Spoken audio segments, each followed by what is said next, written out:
Everyone, this দর্পণমুখার্জি। আর এখন আমি আছি থানার মোড়ে।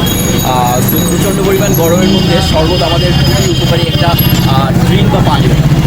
তো এই শরবতের ইংলিশ কি আমরা জানি? শরবতের ইংলিশ আমরা অনেকেই জানি যে শরবতের ইংলিশ হচ্ছে জুস, অথবা আমরা বলে থাকি হচ্ছে ড্রিঙ্ক, অথবা আমরা বলে থাকি হচ্ছে সিরাপ।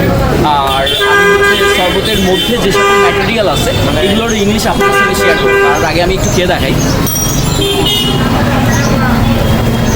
এভারেস্ট টেস্ট খুব বেশি ভালো না, খুব বেশি খারাপ না, বাট এটা একটা উপকারী পানীয় বলতে পারি। তো এর মধ্যে ব্যবহার করা হচ্ছে প্রথমে লেবু। তো লেবুর ইংলিশ তো আমরা সবাই জানি, লেবুর ইংলিশ হচ্ছে লেমন। লেমন মানে হচ্ছে লেবু। আর ব্যবহার করা হচ্ছে চিনি। চিনির জিনিস আমরা অনেকেই জানি, তো সুগার মানে হচ্ছে চিনি। আর তার সঙ্গে এটা হচ্ছে ব্যবহার করতে ইসুফুলের ভুসি আর তোকমা ইউজ করছে। তো তোকমার ইংরেজি কী হবে? তোকমার ইংরেজি হচ্ছে চিয়াসিড। চিয়াসিড মানে হচ্ছে তোকমা।